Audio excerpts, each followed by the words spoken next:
we're going to be on here. Bosses Online with.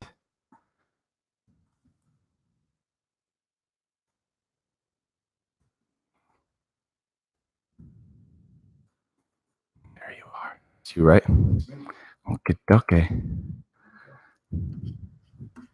And then what I'll do is I do a little of this, so we don't have to worry about it. And like I said, you see this little thing here? That's all I'll check once in a while. The man, the myth, the legend, Larry. What an honor. Thanks for coming. I have to do this for people. They always want that intro. So Larry Rekart, dear friend of mine. We met naturally as patrons of Turtle Shack. And by consequence of getting to know you, you have been not only amazing with getting me work and connecting with me with the right people, but by consequence of getting to know you and me putting out the request to have a in combat war veteran, you answer the call. I answer the call because it was you. I'll do anything for you. You're a good guy. Well, I appreciate that. And it really is no joke. It's an honor to have you. And for those that don't know, we're going to jump right into it. Now, the little bit that I do know from New England. Late from New England, originally from the state of Oregon. Oh, okay. But that's also something, that common bond that we shared. Yes. Yeah. And I've gotten to meet your beautiful wife and Amy. She's from New England. That's the reason. Oh. I went to New England. That's the reason I have to live. Okay. And shout out to Amy today for helping me find you. But there's so many things I want to talk to you about, not only as just a friend, but as an admirer of you. And I've never really got the full story of, what your experience was in the service, the good, bad, and the ugly. And if you don't mind today, that's kind of give me an opportunity to let the world know what it was like then, and maybe what your opinions are on where we're at now, the good and the bad. But I want to take it from the top, where Larry's what were you 16-ish? Probably. Take it from there. The show is yours. 1962, I graduated from. You must remember. Your parents told you about 1962, right? I think it's a little bit of those. 1962, I was out of high school and just about to turn 18, so I was thinking about registering for the draft, which in the 60s, that was right about the time of the Cuban Missile Crisis. Vietnam was just starting to heat up, and a young man's decisions at that point in time were go to college, gamble, join the military service, or wait, get drafted. And there were, I told somebody this story yesterday, there were 8 kids in our house, and I came home one day from my part-time job at a restaurant in Portland, Oregon, to find an Army recruiter sitting on the couch in my house. And Dad and Mom said, well, it's time you made up your mind, son. There's 8 kids in this house, and if you're going to college, that's fine. If you're not, there's another option, sitting on the couch. So, short and story, I was not yet 18. Mom and Dad had to sign. I think when I walked in the house, they had the pencils in their hands. Wow. So, November of '62, I went into the Army, intending to, hoping to be in the medical field. I went to Fort Worth, California for 2 months basic training, into Fort Sam Houston, Texas for advanced training in basic medical corpsmanship and X-ray technician. Okay. So I went to technician school, got out of that. And the Army, in its infinite wisdom, decided that since I was of German descent from the west coast of the United States, I thought I should go to Germany or back to the west coast. So they sent me to the city of San Francisco, lovely spot. If you've ever been to San Francisco, the Presidio is among one of the more beautiful places in the city. And I thought, well, this Army's pretty good. And I was there for 2 months, and I got orders to go to the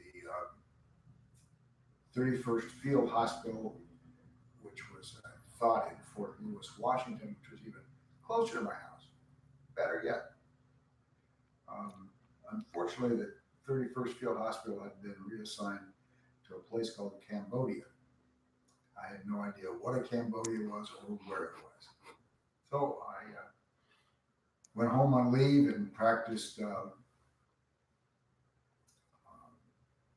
looking at maps and finding out where Cambodia was. And for those who aren't aware, it's in between Vietnam and Thailand. And off I went. By the time I got to Cambodia, the United States had been thrown out. So I was sent to Thailand, to a little village called Korat up in the central part of the country, assigned to the 31st Field Hospital. From there, we did temporary duty assignments over to Vietnam. This was 1963. So age stamp were 18. Just 18. Yeah. We were assigned to something called the 9th Logistical Command, and we went to we went from Thailand to Vietnam to fill in and to get experience in combat. I was a medic on a medevac helicopter for a while in '63 and in '64. And didn't see much action. Things hadn't heated up in Vietnam then, so I went back to the United States, and the Army said, we're going to send you back home to the United States for tour duty in Virginia. Now, Virginia was like Cambodia to me. I had no idea what happened over there. I went to Virginia. Long story short, I got reassigned to Springfield, Massachusetts, in the examining and entrance station in 55 State Street, Springfield, Massachusetts, where hanging out local watering hole one night, I met my wife. It's been 52 years ago. God bless. First piece of mail we got as a married couple was my orders to go to Vietnam. Time number 2. Age stamp. What are we? Give me I love the age 23. stamp. Did you have any inclination whatsoever that was going to possibly, was that at that time in that era, was it pretty common to get that letter, or was this like, was this a really, was it a surprise, or was this like, damn? It was a surprise then, but I had re-enlisted in the Army at that time. Okay. And I planned to make the Army a career. I loved it. I was good at it. I really liked it. Pat liked the uniform too, I guess. Man in uniform. Yeah, man in uniform. So she's got to be, and this is the stuff that starts interesting. Envision myself at that point, and is the missus freaking, or is she kind of like patriotic here, or is she like what do you remember about the around the dinner table, kind of leading up to that day or that time? Was she, was there freak out mode going on? Was it Vietnam still was, well, it was heated up by then. This was 1967 we were married, and it had heated up, but I was pretty comfortable in the job that I had, and then the letter came, and we had no idea what we were going to do. We had an apartment. We're a married couple. We're just starting out in life. We got a lot of things right to talk about, and we had to make plans right away. Pat moved back with her mom. Wow. After getting married with her mom and dad. No kids yet, right? No kids. Okay. I went off to Vietnam, where I spent the first month with the 4th Infantry Division up in the Central Highlands as a combat medic. A lot different that tour than the first tour because it was pretty active. I got out of 4th Infantry Division. There was an event. I was offered a chance to relocate, and I chose as far away from the Central Highlands of Vietnam as I could get and still be a country. And I went to the Mekong Delta, the rice bed of the world. And I thought that would be a little bit safer. It was there 3 days. We were overrun. So it didn't turn out to be as nice as pleasant as I thought it was. I was assigned to as an advisor to enemies, regional force and popular forces that lived in this area of villages. And there were 5 of us Americans, about 700 Vietnamese, and everybody had a gun. Wow. So our little American team, somebody was up all the time. Wow. It was a crazy way to live. And in that moment, because I want to keep stopping you at certain points that are just ultimately mind blowing, because I could never fathom that. Where were you mentally as a person at that point? Would you say that you were like, was Larry in control of your own emotions? You felt fulfilled and you knew you had a job to do and you were executing? Or was what a normal 20-year-old, 20 nothing going through, where you like felt lost and the world was caving in on you, like those that's what I find fascinating, because you take an average 20 some odd guy now, right, in this day and age, and even when I was growing up 10 plus years ago, when I was 20ish, nothing, and I didn't even know who I was yet. Did you feel like you just you know what I mean? Is that making sense? Like, were you freaking out, or were you like able to execute what you had to do and you were at peace, I guess, so to speak, considering the stuff going on? Or like, I don't know. It's just a fascinating thing to be that young and harm's way. I can't. Well, the first time there, Chunt, was 63. Things weren't busy. We could go out in the field and expect to come home. So it was like an everyday thing. It became a boring, tedious job, and everybody hated being there because it was hot and smelly and uncomfortable. In 1968, when I was assigned to the 4th Infantry Division, it was confusing to me because I, at 23, was an old man. Wow. This is all 18, 19, 20-year-old people, and some of the officers were younger than I was. A lot of the officers were younger than I was. Wow. And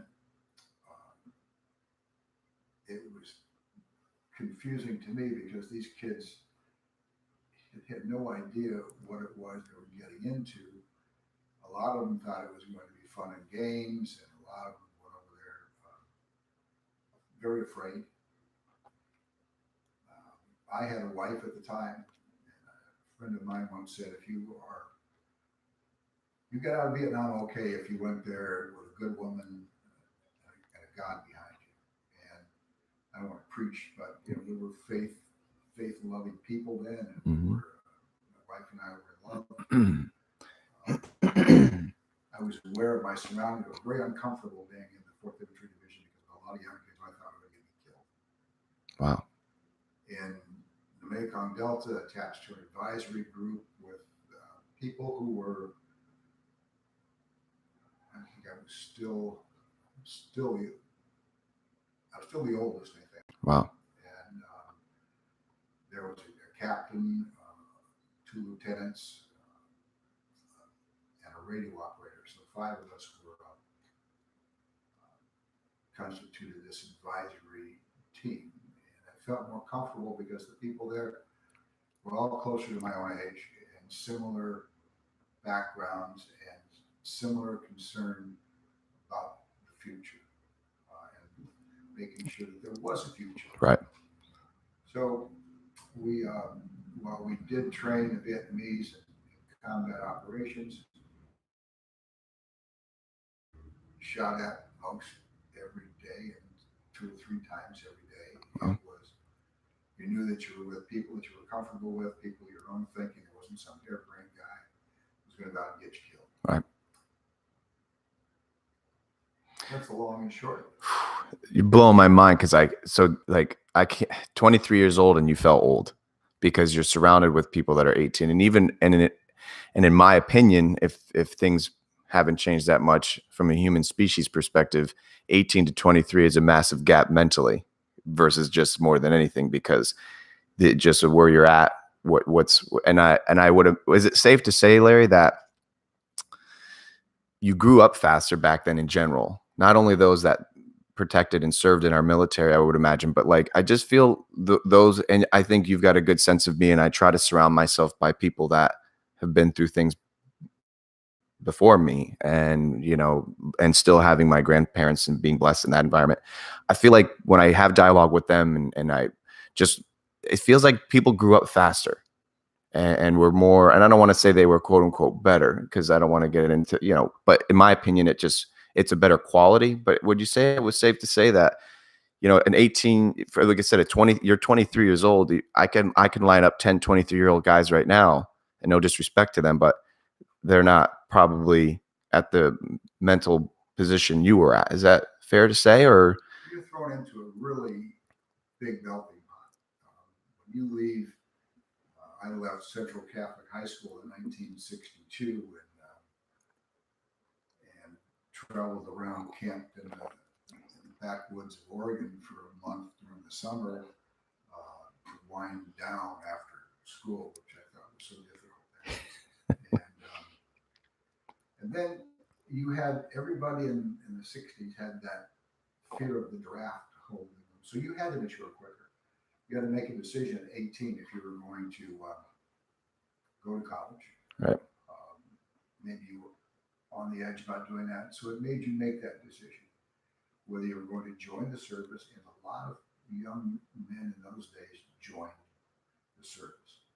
They either went into the reserves, so they stayed home locally, or they went into the Army, Navy, Air Force, Marine Corps.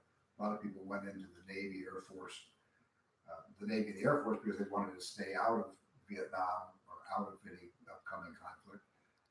A lot of people joined the Marine Corps and the Army because they wanted to be in that conflict. So it was a time when you made some serious decisions.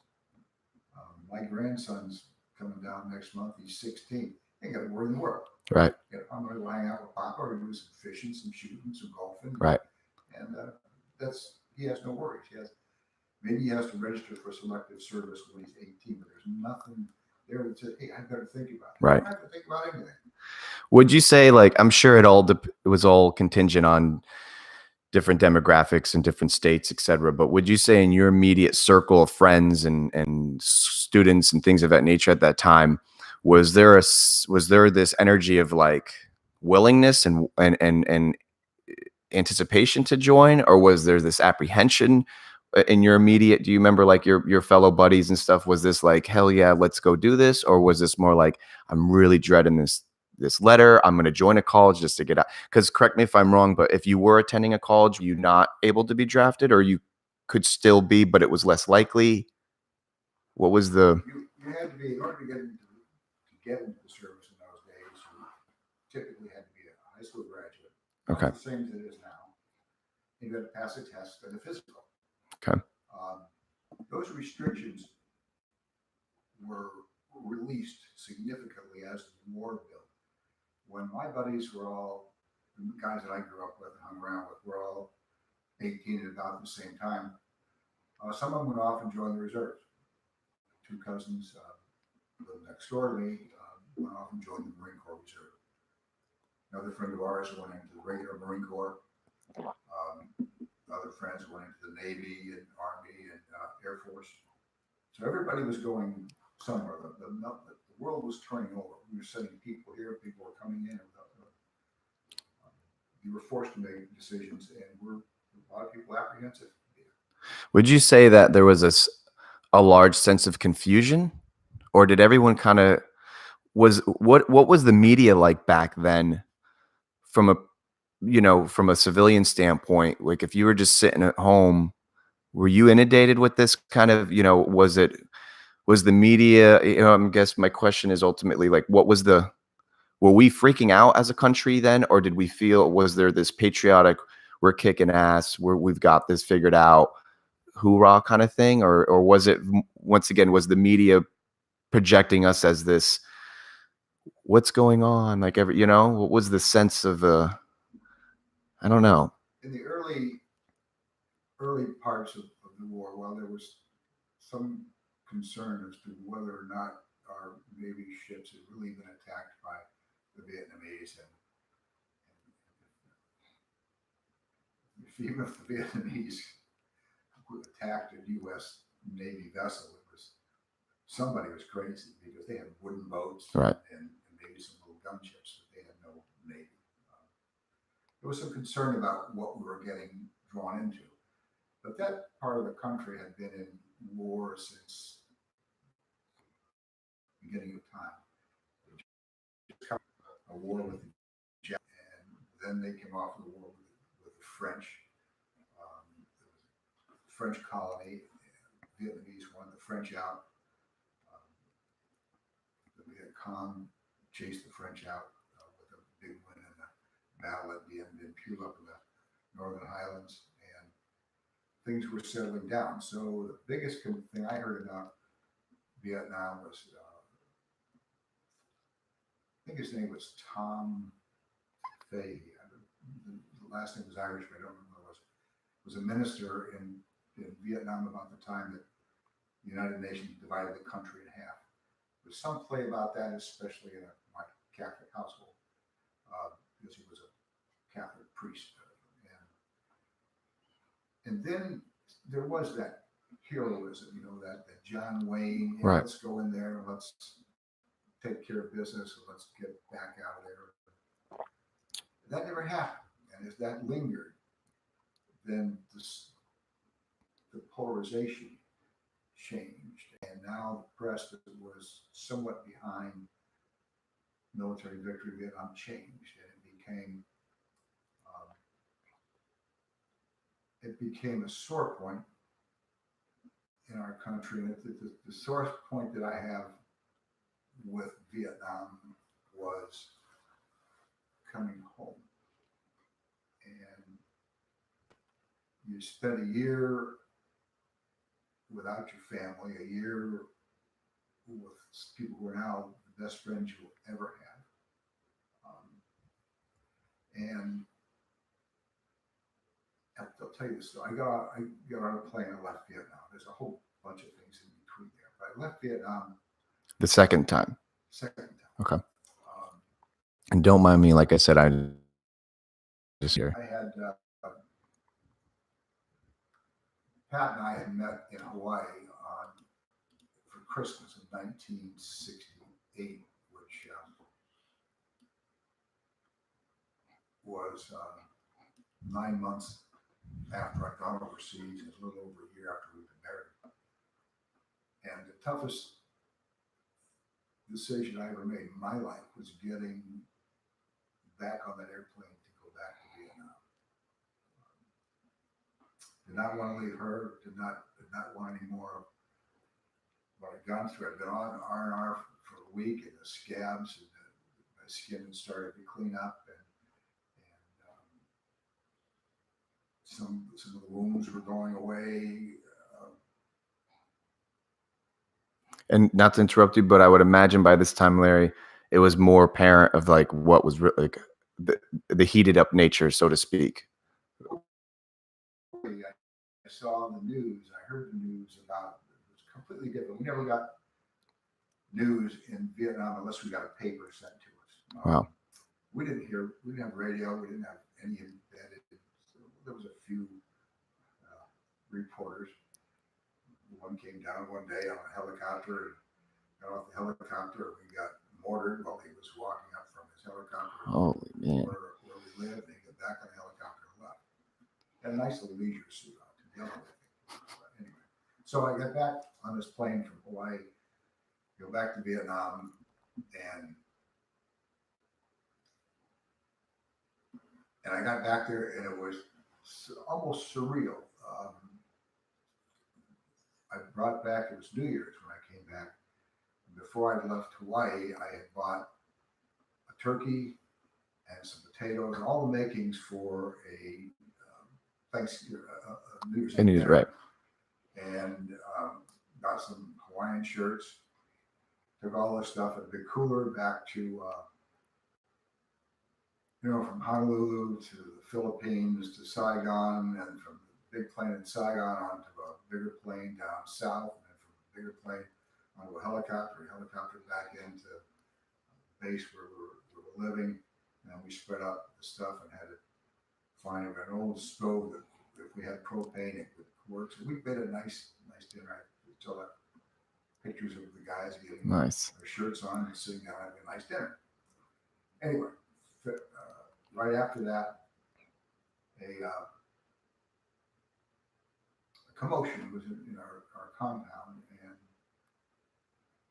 we looked outside to see what the commotion was about, and there was a man running, and I still see him. I see him a lot of times. Had this little girl held backwards over his shoulders, and he was jerking her up and down as he was running toward our what we call a hooch. And his daughter, she had drowned, and dropped her outside the hooch. I ran outside and tried what little experience I had to revive her, but she was dead, and we had to let her go. Our father, was nothing we could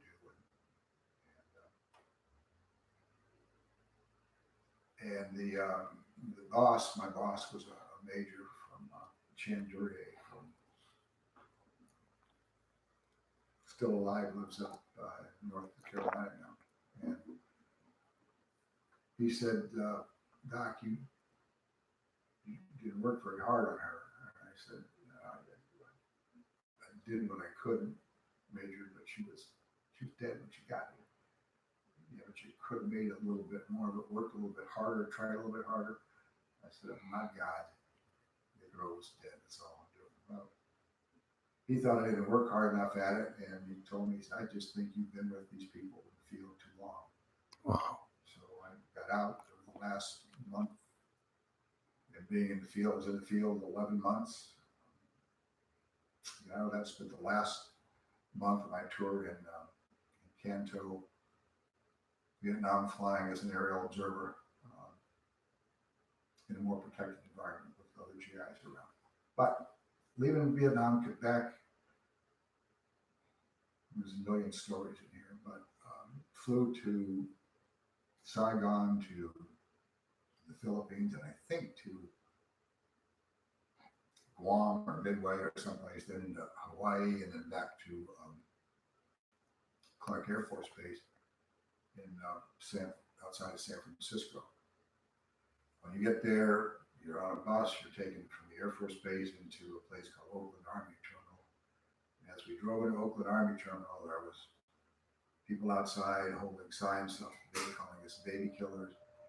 A lot of words that you don't want on the broadcast that everybody knows about, and they were throwing chicken blood filled balloons or at our bus.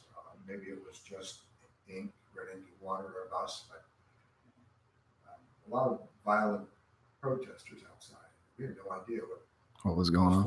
You know, we just came back. We expected Love. maybe not the parades like they had in the Second World War, but I remember when my uncle came back from Korea and the event that was made of that. And the next day we got overnight. They measure you when you get there, and then overnight, I don't know where these people come from, but they have a complete new uniform for you the next day, tailored to you with new everything top to bottom. Wow. I said orders to go home. So I got on the bus to go back out, and the same thing, the same lineup of in Vietnam we had, if there was a bus or an open vehicle, there were screens, chicken wire or some sort of wire screened over the windows so that the Viet Cong couldn't throw a grenade inside. And the same thing in Oakland, California. Wow, man, that blew my mind. Can we do a timestamp then too? Give me the year where that was in February or beginning of March of 1969. So things are really heated, from what I understand. That there's that whole peace, love, and happiness movement. That movement was there, and it was, you know, it's headquartered. Yeah, you're in. Yeah, you're in it. San Francisco, Berkeley College was there. It was just bad. This is probably one of the most like surreal parts of this entire discussion is that I literally cannot imagine you coming back. And I know you're being extremely polite by not only the way you're delivering it, but the things that you also saw, the feelings you've gone through, the emotions of being away from your family, fighting for the country, and just the 24 hours a day, 7 days a week for that duration that you're away from home, and to come home to your own, red-blooded state. And I just literally can't even imagine the feeling. And we're not talking like 5 people probably on a sidewalk. No, We're I would say there was several hundred.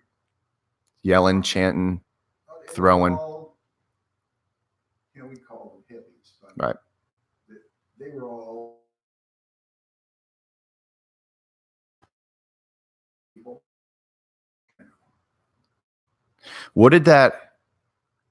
I mean, this is a pretty like, oh, I already know the answer to it, but on it, how mad were you? Were you mad at all? I would have no. I wasn't mad. I was confused. Everybody was confused. What is this all about? Because what's going on? Can't even grasp it in a digital environment. You have no idea what. You don't really understand. That's where this confusion is. The majority of it's probably rooting from is like, what did we miss here? I've been getting my rear end handed to me over here. You're not really, like you had said, you're not getting a news bulletin on your phone, a text message that's like, hey, Larry, things are heated out here. Be ready when you get home. You're just coming home hoping for a parade. What great soldier. You know what? I know what you mean too. I right. And here you come home and you've got, red liquid filled balloons being thrown at you. I can imagine the loose cannons of the people that there must have been a lot of heated people, good soldiers that were probably like, well, screw this. No, or people who were stationed, soldiers and airmen who were stationed in California knew what was going to happen. They were the ones who were up against. They were the first line of defense. People bumped up against, and they knew it. They were pretty everywhere all the time. It was a complete shock to us.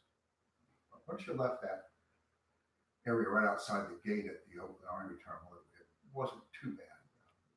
It went from there on a bus to San Francisco International Airport. I thought how wonderful it would be just to have cold beer. Cold beer.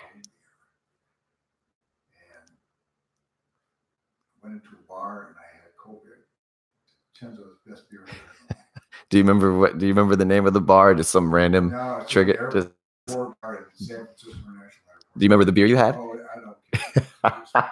In those days, it was probably the Olympia. That was my favorite.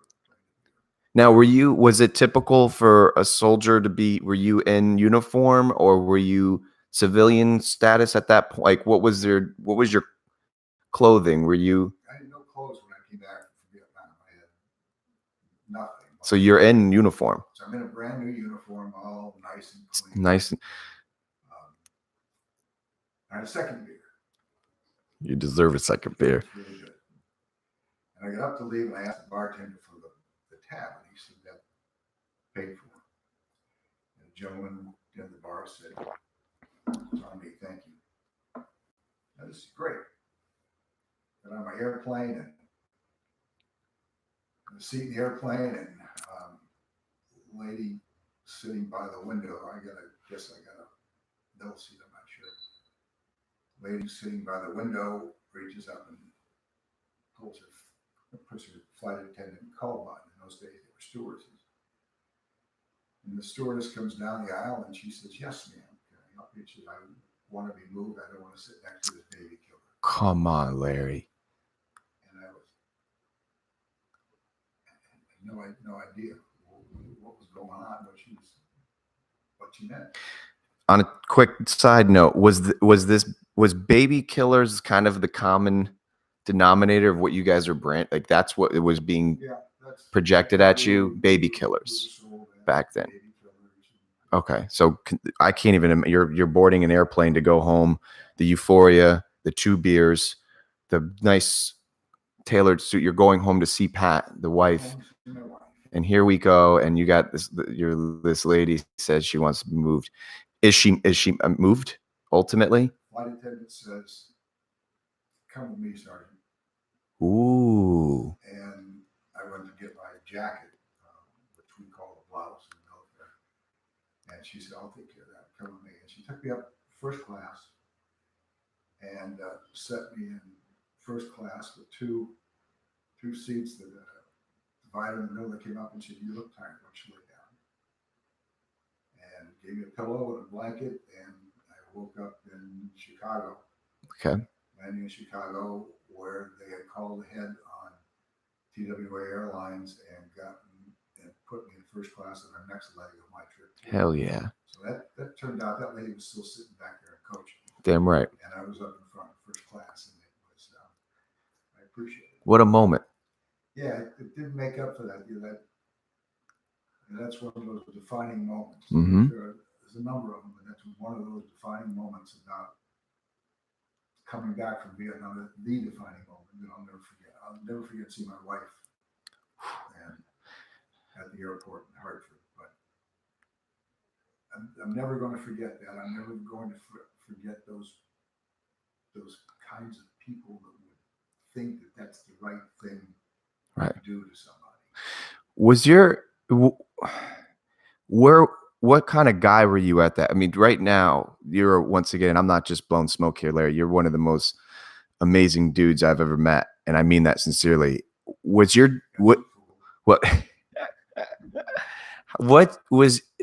was your demeanor then? You know, like that moment, she says she wants to get moved. Were you quick with the tongue, slow with the mind, or were you just like, I don't even have time for like? I'm so shocked. I didn't know what to do, and the flight attendants got me right out of there, right? Because I don't know what if I had stayed, but it's shock. A totally different environment than what you're used to. And then they say 24 hours after you leave combat, you're shooting at somebody, and less than 24 hours later, you're landing at Travis Air Force Base. Right. And it's supposed to change and throw that switch like that. And I was so shocked at what had happened in a year since I left to when I got back in that 68. Tet Offensive happened during that time. It was really, I don't know how to do it. I mean, there's no way I can even, once again, I'm not even going to act like I could even understand. So what would be a safe ratio of people, so to speak, for every 10 to 5 5 people that you're running into, whether it's at a gas station, pub, or something? Were there more people that were the baby killer agenda, or were there more that were appreciative and thank you for your service, sir? Or like, do you remember being one way or the other, or was it just a mesh of? I remember the cities being not friendly to military people. You stuck out in those days like a sore thumb. Yeah. You had a high and tight hair, and this hair, now your hair is considered long by those right of that day in the military. So with this hippie movement going on, wherever movement was going on, and everybody was peace, love, and get me the hell out of here. Right. And when I did get out of the Army, I didn't see a barber for a long time. Let my hair grow out right away, and got some of those days, some double knit bell-bottom pants. You hid from it, and I think a lot of the soldiers, whether they were home on leave or just out or just going, they were very careful how they dressed and how they acted, because the pressure from young people was terrible. The pressure from women friends was more terrible, more pointed than it was from men friends. Men had a tendency to understand maybe what you're going through, but women seem to be the more college age women really determined to make guys who were former military guys, they they tried, but they didn't understand. Right. Didn't understand the war that was 1 year back home. Hell, we didn't understand it. All right. Why are you sending me home after a year? I'm just to know where all the bathrooms are in this place. Right. Generally a tree. Um, so it was a confused war. It was a confused population. It wasn't helped at all by the press. I was just going to say that on that, and that same token, I can't imagine what media was like back then, because it wasn't, it's not like it was now per se, where it's in your face 24/7. It was more of it was read, it was print and or radio. And do you remember back then at that point, what was the media like projecting this baby killer thing, or were they, I mean, you know what I mean? Like where was the media's stance? And I'm sure there was obviously two opinions as usual, the left and right, but was it like, do you remember that at all? Was there like was the media, like, once again, were they helping the agenda of the, let's just call it the hippie movement, or was it non-biased? Was it welcome our troops home? They tried to be non-biased. Who knows? You have to make up your own mind, even today. But, there were embedded, and it was the first war where they had embedded reporters. We had seen one or two in our area, and when we get into town, into the cities, or the base camps, whenever we could get out of the field, we were like 25 kilometers away from the next nearest American. And in order for us to get our food, we had to find a helicopter ride into town to get our food. We got our mail a couple times a week dropped out of an airplane in our center. And once a month we got the helicopter came in, we got paid. Right. So we didn't get a lot of news. We didn't see a lot of reporters. But I remember when I was going to go to Vietnam, and what was on the news those days was Walter Cronkite, Chet Huntley, and David Brinkley. And they would talk about some of the humanitarian things that the GIs were doing in Southeast Asia. Well, they were still doing humanitarian things for the whole time of the war. And they were guys volunteering at hospitals and working with orphanages and building schools and building bridges and helping people rebuild their homes. A great deal of that work done by but you never saw that.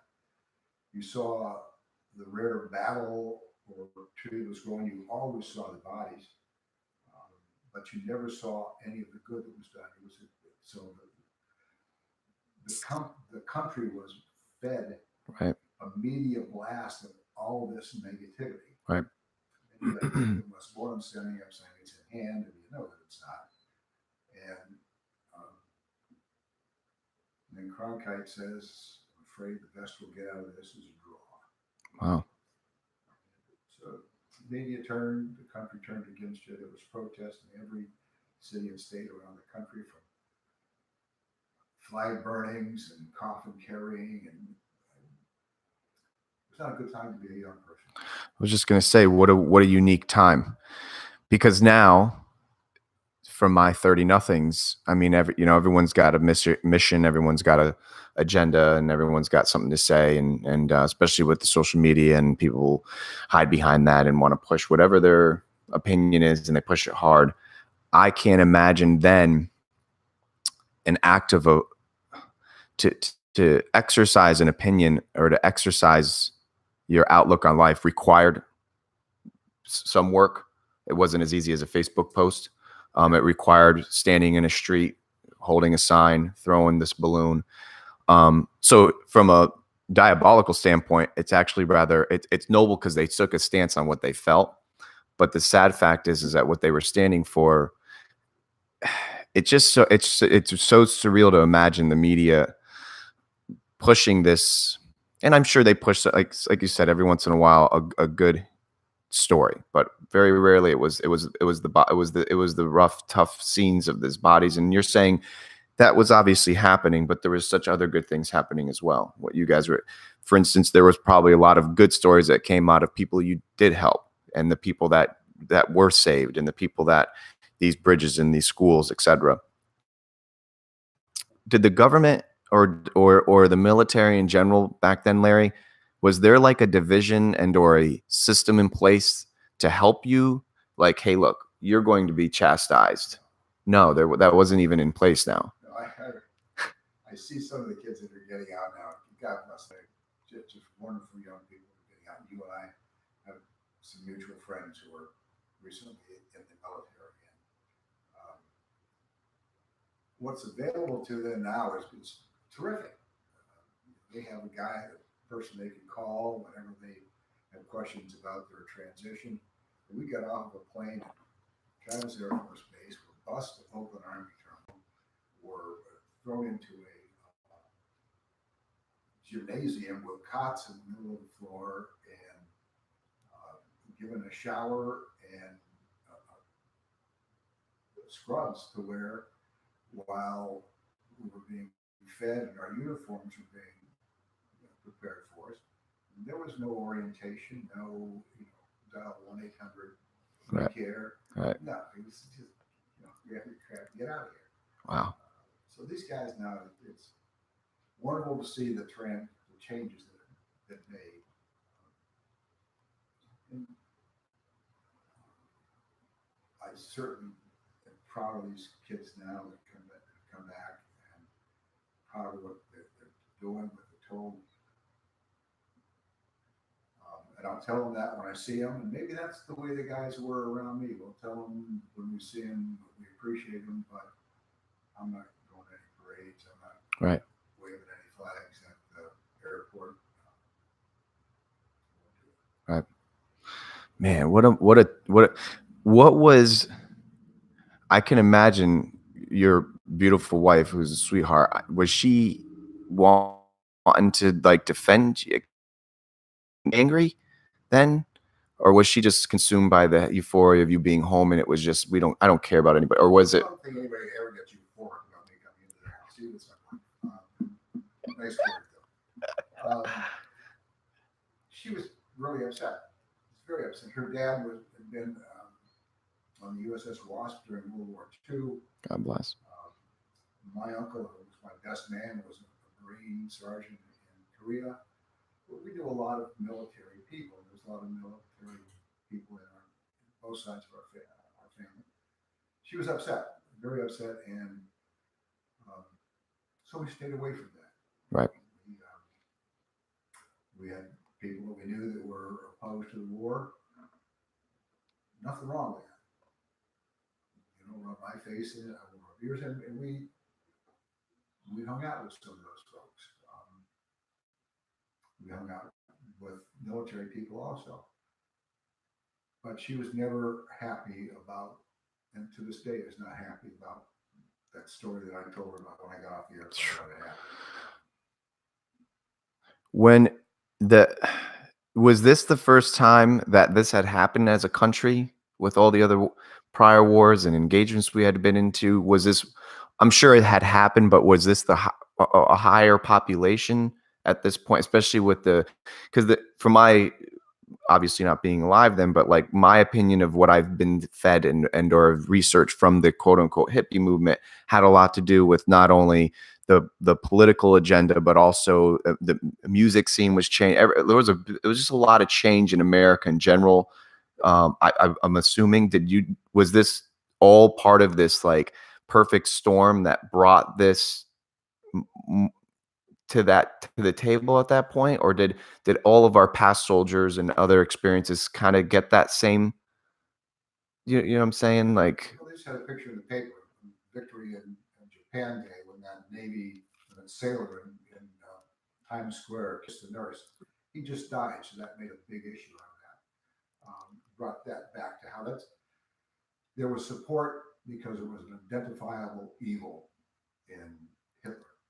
There was support because there was an identifiable evil in the attack on Pearl Harbor. There was no identifiable Wow. evil as such in Vietnam. So they had, people were free to decide to hate this war on their own, and they were being fed from the college campuses to the news media evil about the war. Wow. I think the vast majority of it came from colleges and universities where professors had dodged the war their own way by staying in school, earning deferments. And then you had kids who were trying to stay in school to keep from going to war. Right. I mean, that was a perfect temperature to throw some meat in and cook it. And Wow. colleges and universities, especially on the West Coast and then in the East Coast, that's where a lot of the big demonstrations were bred, was in the college campuses. This is all beyond fascinating because I wouldn't. It was like the perfect recipe. Oh, perfect storm. It was a perfect time for Right. a perfect temperature. You know, Right. plants growing forward. Yep. Perfect, Just the right dew perfect point. timing. Wow.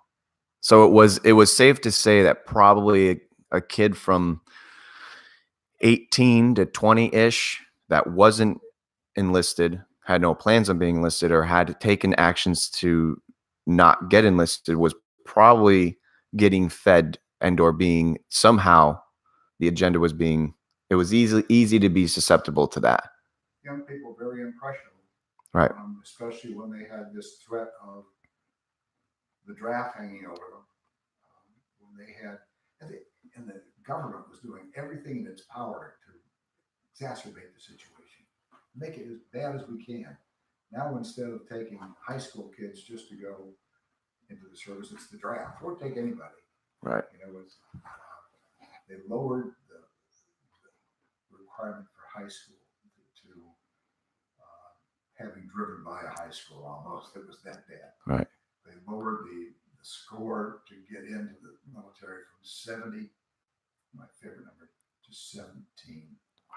So you took a test. Was that the ASVAB back then too? Was it was it the same thing, or was it something? I don't know what the test was called. Didn't sound like it was much of a test at that point, though. Well, you know, when you took it, you were trying to get something out of the military. I wanted to go to mom. Mom thought being an X-ray technician would be a cool profession, and it really was. And I had a great time as an X-ray technician. I worked in a lot of. I may have worked in the hospital you were born in. Who knows? It may have been. But you tried to do your best on that test to get placement. Get into some of these schools, you had to qualify at a high rate, or you just wouldn't be accepted. Right. So people tried, and people always generally try to do their best. Then the war came, and people tried to stoop it out of the military. Wow, interesting. And then we found out that you stoop it out of the military just to get you to carry the machine gunner's ammunition instead of the machine gun. Stooping out gets you bad jobs in the military. People tried all sorts of things to stay out of the military in those days, and some of my friends joined the reserves to get out. Some of them went to Canada. None of my friends went to Canada, but some people went to Canada. Some people faked homosexuality. Was a way to get out of the military in those days. Some people faked that. Other people faked diseases, had doctors write the notes to get out of going to the military because Vietnam was portrayed as a terrible thing, and war is a terrible thing.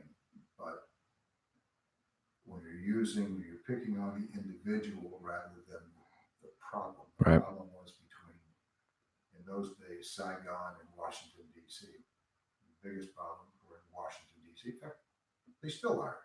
The biggest problem is still in Washington. The media, the intellectuals, pseudo-intellectuals in this country turned all that hate and avarice onto the soldiers. Right. rather than where it should have been. Powerful, man. Does Larry have a strong opinion of our government right now, or do you kind of just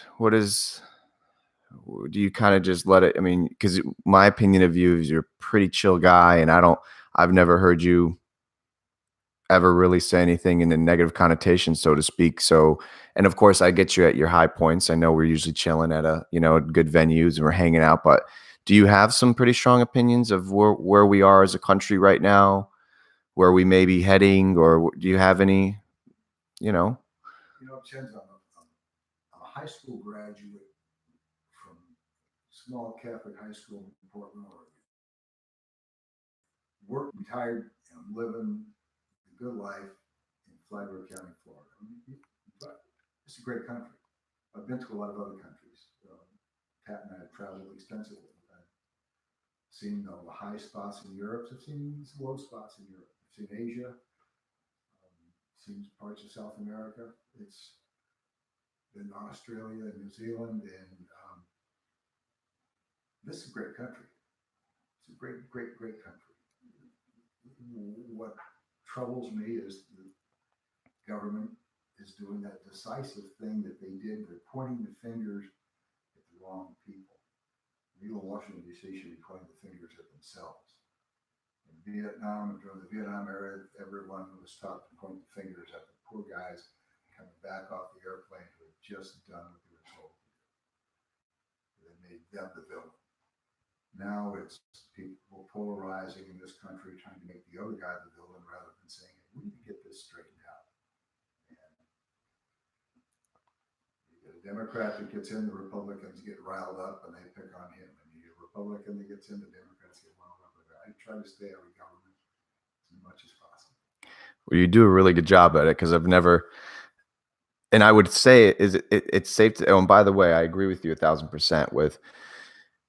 I think we have the best country in the entire world, and not to just sound like a superhero Captain America kind of thing, but I really do. I haven't been blessed with going that many places, but I've got a few in my arsenal, and I don't think so. Oh, you mean what do you mean, like Denmark? Yeah. All those. Yes. My apologies. Yes. The socialist countries of the Yes. world where you pay 50%. Correct.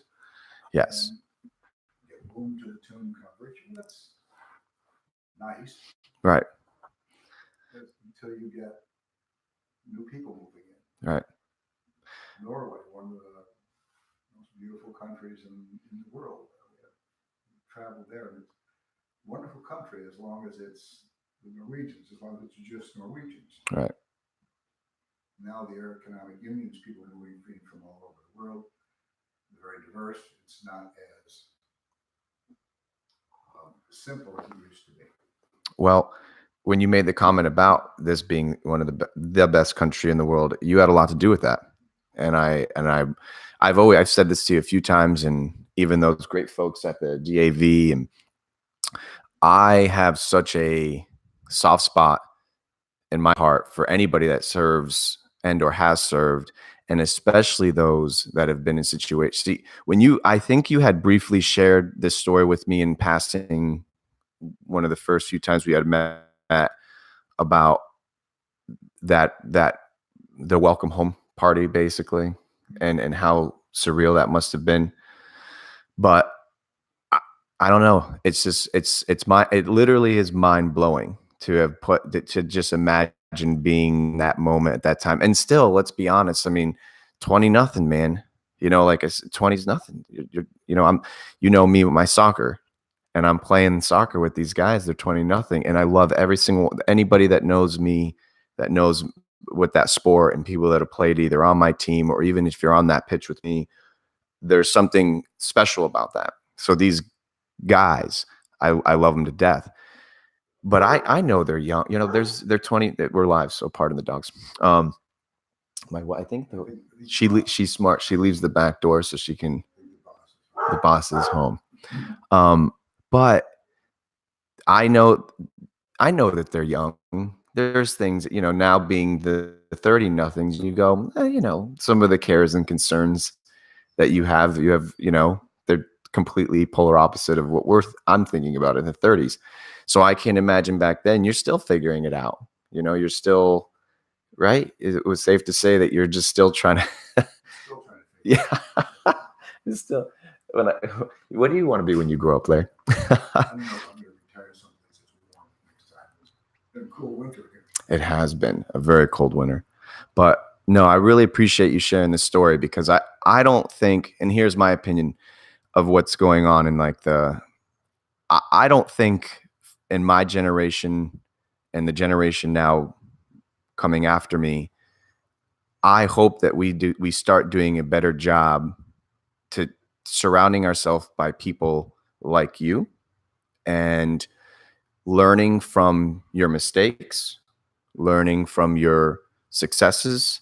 And there's a tremendous amount of, I've said it a million times and I'll say it until the day I go, having people in my family that have 2-3 decades on me is probably the most priceless commodity to, I hope, anybody that if you don't have it in your family and as we getting older and this mortality thing is real and this adulting thing is real, get out there.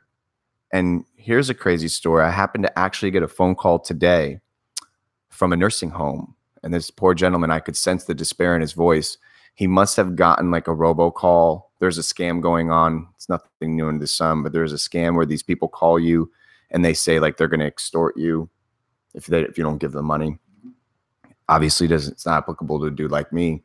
But this poor guy, hearing the age in his voice, he called me and left a voicemail. So I wake up. I actually, for a minute and a half, 2 minutes, said that he was going to like find me and crucify me in a very broken, no stamina. This poor guy.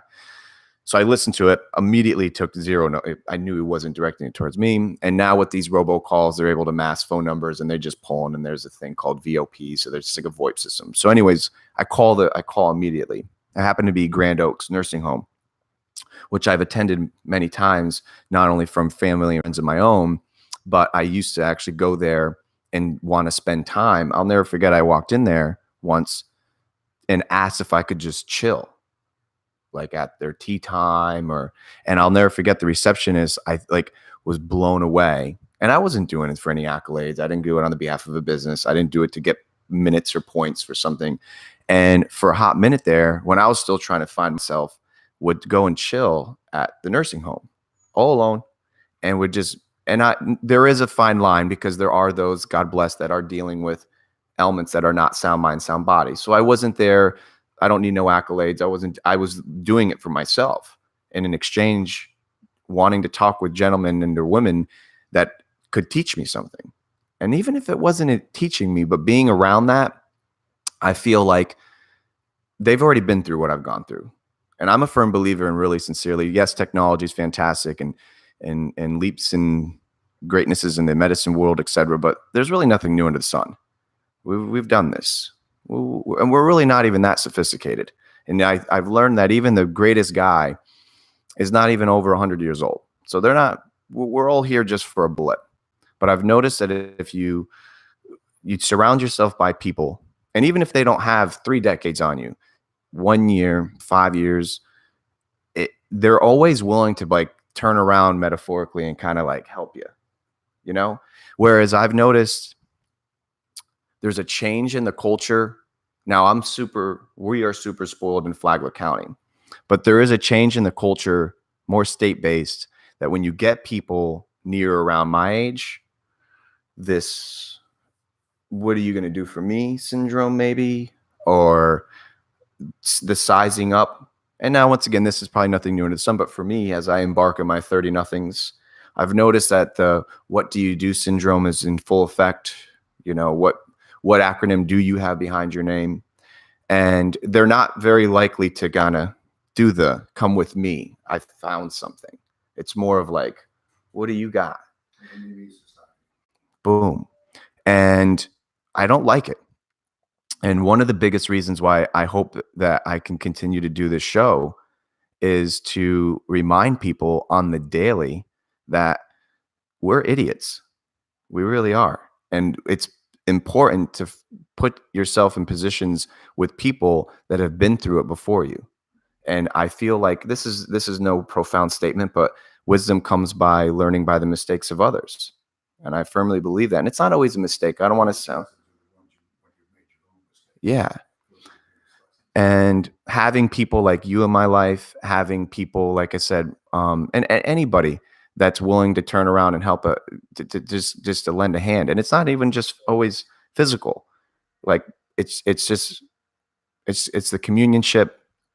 But on the to come full circle with that nursing home story, I called, and I had said to them that I used to attend there a lot and spend time there, but no one really knew who I was. You tell my name is weird, and if I said Vincenzo or whatever it was, no one retained. Once again, I didn't go there on the behalf of the business, but it was such a good reminder of me that I'm probably got to get back there.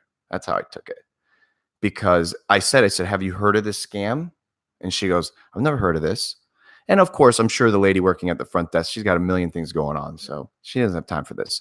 But I tried letting her know that instead of being a problem, I'd like to be part of the solution, and maybe spend some time there and say, hey, look, if you're getting these, what a great concentrated group of people to call, right? If you're these hackers and stuff are getting smarter, so they probably do these robocalls and know how to get to a room. And you tell a guy that's probably got a couple $100,000 in life savings, and he's got nothing going on. He's told that he's going to be extorted if he doesn't do X, Y, Z. And maybe he did do something wrong back in the day and he's freaking out.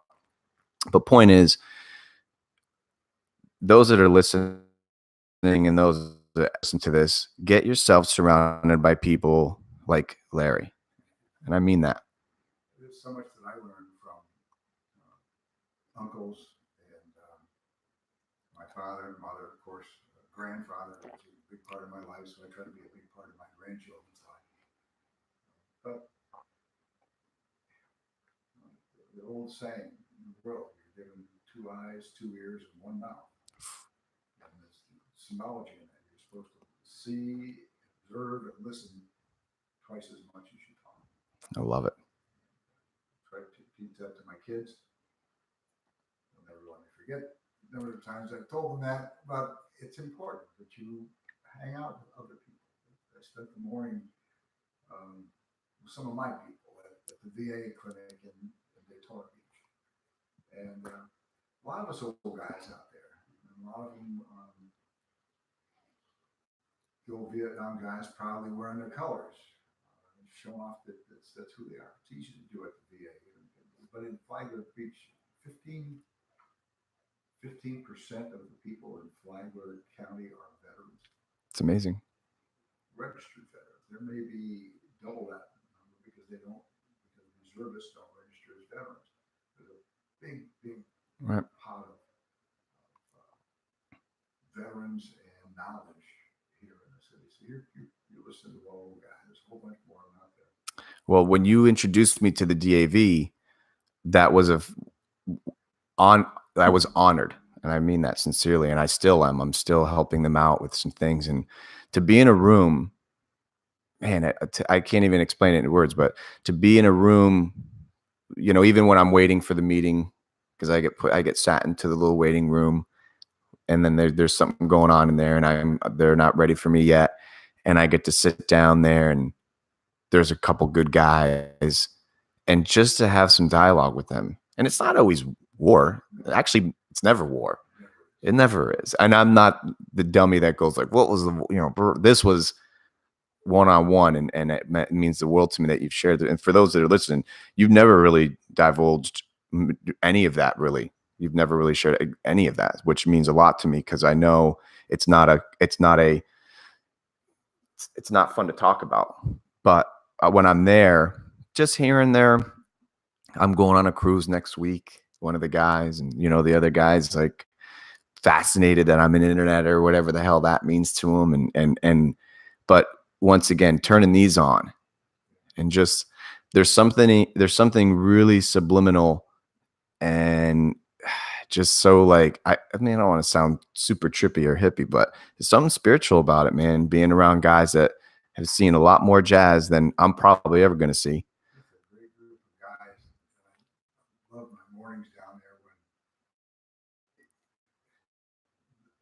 camaraderie of military veterans is unique. We will bust one another's ass. We will intimidate, bother, harass one another from any angle we can. But don't come outside and try to harass them, because then now you're going to get both of us. So we stick together pretty much, and that's a really big group of guys at the VA. Fantastic group. Well, on my little civilian slash sports level and the camaraderie that we share, and I played last night, and the memories that I'm trying to hold on to now in my golden years of playing this beautiful sport is elementary compared to the camaraderie that you must feel, and the passion that I feel about just my recreational activity. I can't imagine when you had made a very special statement that those people became your best friends for life. I mean, that's not even a. There was 5 of us on that team, and there's 2 of us left. Wow. And guys died. Guys that did some of the most heroic things I've ever seen in my life, and didn't live to see 50. But not because of but maybe because of the war. Who knows what came out of that? Right. It was Agent Orange related health issues, but those guys just dead, gone well before their time. So the 2, are you the one of the 2? I'm one of the 2. The other one you said is in Pennsylvania? The other one's in Ohio. Ohio? Do you keep in touch? Is it? That's awesome. I stalked them. I stalked. I couldn't find, and it's a great story. Couldn't find one guy, and so I found all except one guy, and because I was spelling his name wrong. His name was Gary Wessels, God rest his soul, and it was I thought it was Wessels. Okay. Wehsels, and I had called every Gary Wessels in California. Oh my God. Over here to try to find him. And last year, just about a year ago now, I get a call. I'm at the Brown Dog Tavern having a beer. Okay. With friends of ours from Massachusetts who just bought some land in Palm Coast. Having a beer, my phone rings. I don't recognize numbers. I step outside of the Brown Dog and hello, and this voice says, Muscle Quebec 1-4.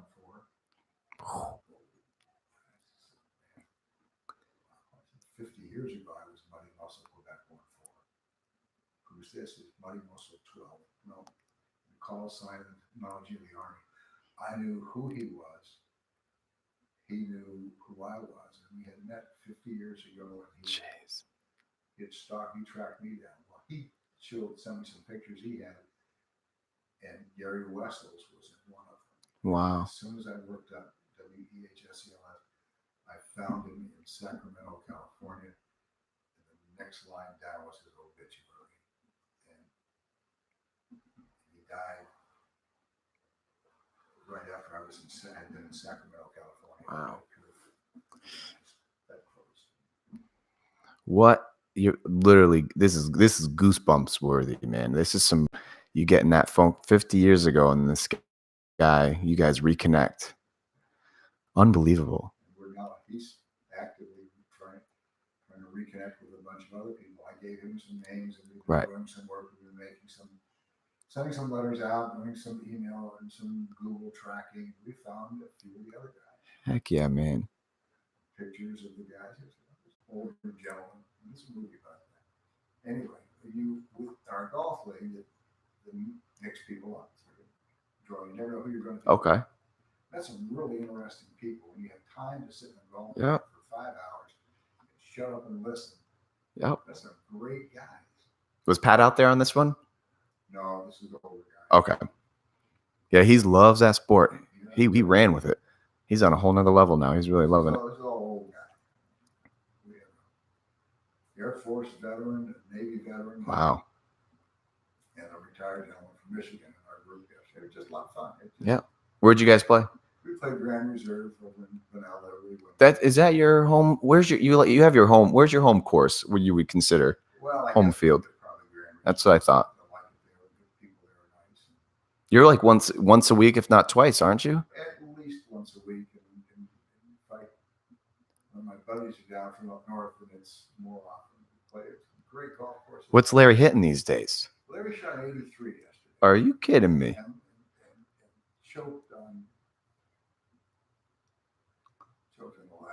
choked on 2 holes badly.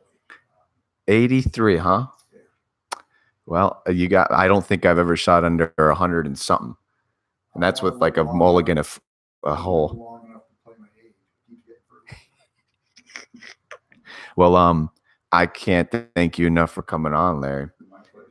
And for those that are listening at any point of this show, if you ever see this man out and about and he doesn't buy you a beer, make sure you get him one. Thank you. Sound good? Appreciate that. I'm always up for that. Larry, thank you, sir.